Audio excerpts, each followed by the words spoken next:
Hi, I'm Stephanie Jaworski of joybaking.com. Today we're going to make almond biscotti. This is a cookie that we actually bake twice, and that will give it a really crisp and crunchy texture, perfect for dipping in your coffee. So the first thing we need to do is preheat our oven to 350 degrees Fahrenheit, which is 180 degrees Celsius. And then I've already done this, but what you need to do is toast your almonds. I like to use whole almonds. Now you can use either the ones with skins on, called natural, or you could use blanched, which is the skins off. Either one. So just, you will need 3/4 of a cup of whole almonds, that's 180 milliliters, and just put them on your baking sheet and pop them in the oven for about 8 to 10 minutes, just until you start to smell the nuts and they're very, very lightly brown. And then let them cool, and then you just chop them coarsely. I like them in pretty big pieces because I like to really be able to see the almonds, so that's about what you're looking for. So then once you've done that, then reduce your oven temperature to 300 degrees Fahrenheit, which is 150 degrees Celsius. And then we will need to a baking sheet, and then line it with parchment paper like I've done here, or you could just either lightly butter it or spray it with one of those nonstick sprays. Now this is a really easy batter to make. You could use an electric mixer or a hand mixer, but I'm just going to do this by hand because it really is fast and easy. So in a large bowl I have 2 cups, which is 260 grams of all-purpose white flour. You may know that as plain flour. And to that I'm going to add 3/4 of a cup, 150 grams of granulated white sugar, and 1 teaspoon of baking powder, and just 1/4 teaspoon of salt. And I'm just going to use a wire whisk and whisk this together. Now you could do this part in the electric mixer if you want.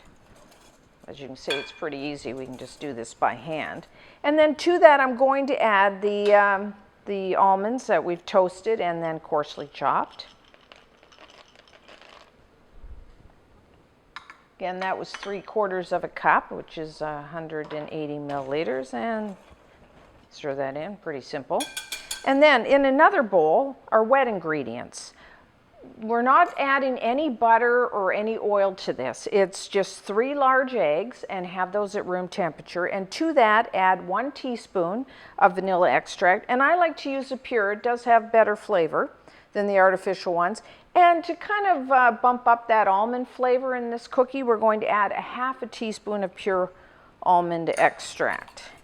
And then just whisk that all to break up the eggs.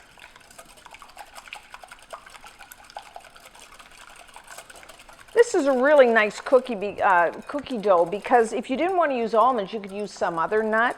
You could add some chocolate chips, you could dried fruits, raisins, cherries. I mean, you can really do a lot with this if you didn't want the almond, or you wanted to add some chocolate to the almond. Okay, so then all I'm going to do is add the egg to the flour mixture. And stir them together.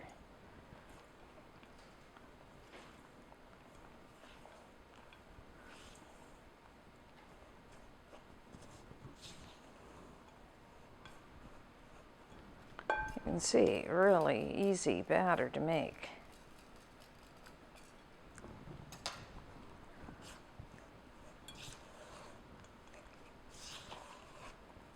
Okay, I'm going to get my hands in there. Like I said, if you wanted to, you could just do this in your electric mixer.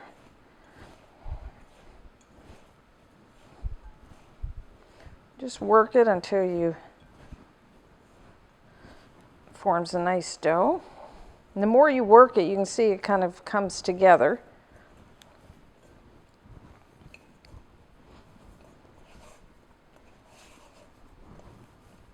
And that's it. Okay. So that aside. Now what what we want to do, you want to have some flour to your surface here.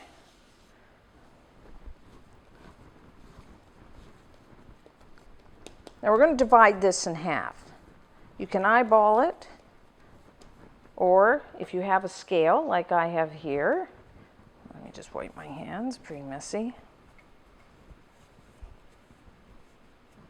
You could just put it on your scale and just so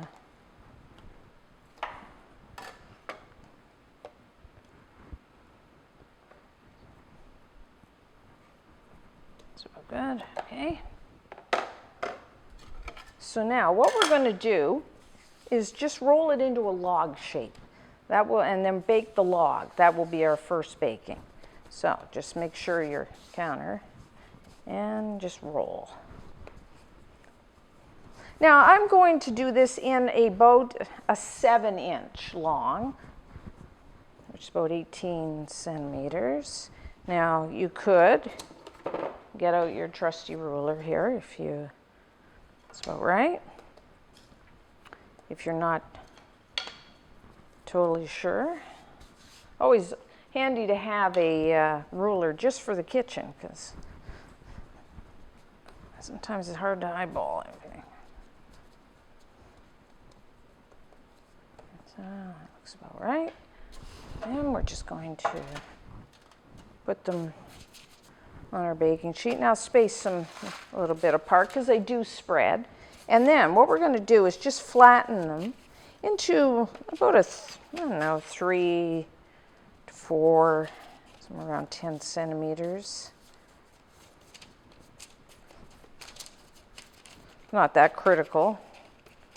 Just the more you flatten it, the longer they'll be. So if you like a really long biscotti, you might want to make them the whole 4 inches.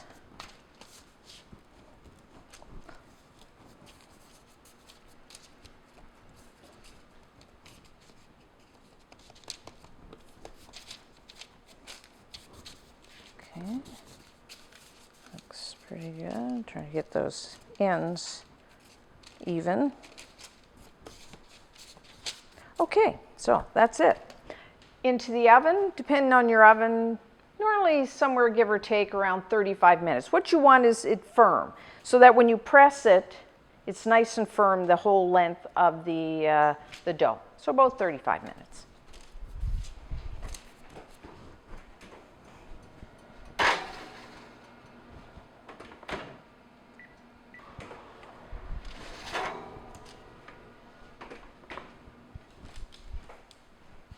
Okay, so our almond biscotti are now done, the first baking. When you touch them, as you can see, it's quite firm. So now what we're going to do is just leave them to cool at least 10 minutes, and then we will slice them and do the second baking. So now we'll slice our logs. So just take it, put it on a cutting board, and you either need a sharp knife or you could use a serrated knife. And then on an angle, and diagonal, just slice through. The end piece I just keep for myself. And then, so you want to slice it somewhere between like 1/4 and 1/2 inch, about 1 centimeter, somewhere around there. And just on the diagonal, just in a sawing motion.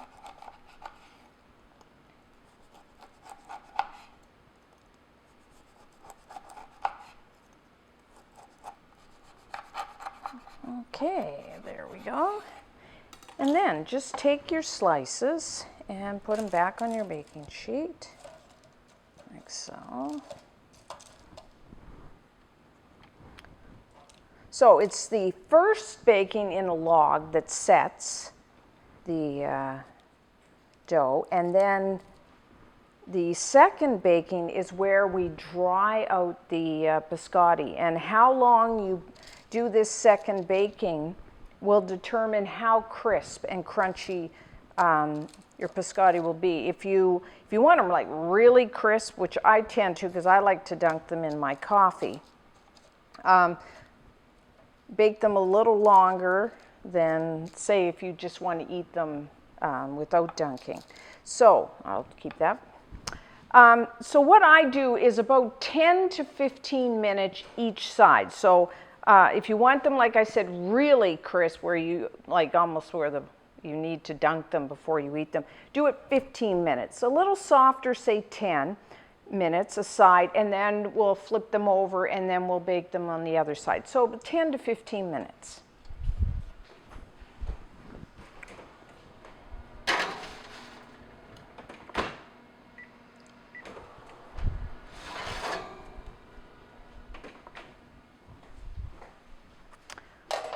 Okay, so that's the first side. So now what we're just going to do is turn them all over. Let's see that? So it's like this.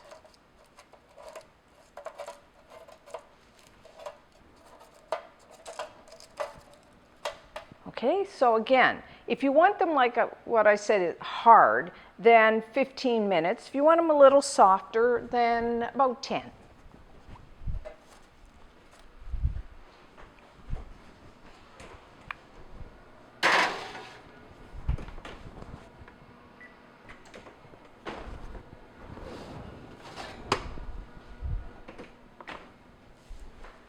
Okay, so our almond biscotti are now done. So what we're going to do is just let these cool completely, and then I will show you how to dip the ends in melted chocolate. So now we'll dip the almond biscotti in melted chocolate. This is entirely optional. These are excellent without, but it kind of dresses them up. So if you want to dip them all, you will need about 6 ounces, which is 180 grams of either semi-sweet or bittersweet chocolate. And finely chop your chocolate and put 4 ounces of it, it's 120 grams, in a heat-proof bowl. And place that over a saucepan of simmering water. And we're just going to melt that just until it's nice and smooth. Okay, it looks good. Make sure it's all melted.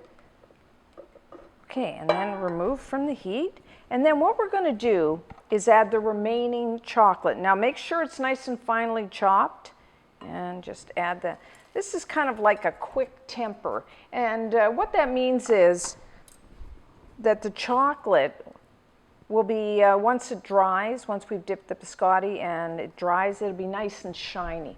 Because normally when you melt chocolate, it loses that shine, and if you don't do it the way I'm doing it, what happens with time as you store the biscotti, your chocolate will dull and it kind of gets like what's called a bloom, kind of a white coating, which, I mean, it's fine to eat, but it just doesn't look that great. So doing it this way, it'll keep it nice and shiny. Like I said, you don't have to do this. These are just great on their own. Okay, so that's our chocolate. Now, because I'm doing this in such a large bowl, it's hard to dip. What I'm going to do is just put it into a glass here to make it easier.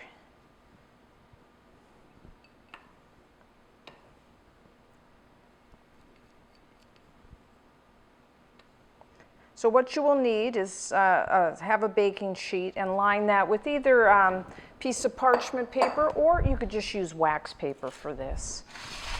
And then, so, just take one of your biscotti, and I mean, you can dip one end, both ends, and then just let the excess run off. That's why it's nice to put it in a glass like this. Makes it easier. And put on your sheet like that, and just take another one. And then once you've finished doing dipping all of your biscotti, just pop your baking sheet into the refrigerator for 10 or 15 minutes, just until your chocolate hardens, and then they're done. Now you can cover and store these, especially if they're not dipped in the chocolate. I would say at least a month, just at room temperature. So chocolate, with the chocolate might last a little less, but of course, normally I've eaten them before a month's over. So until next time, I'm Stephanie Jaworski of joybaking.com.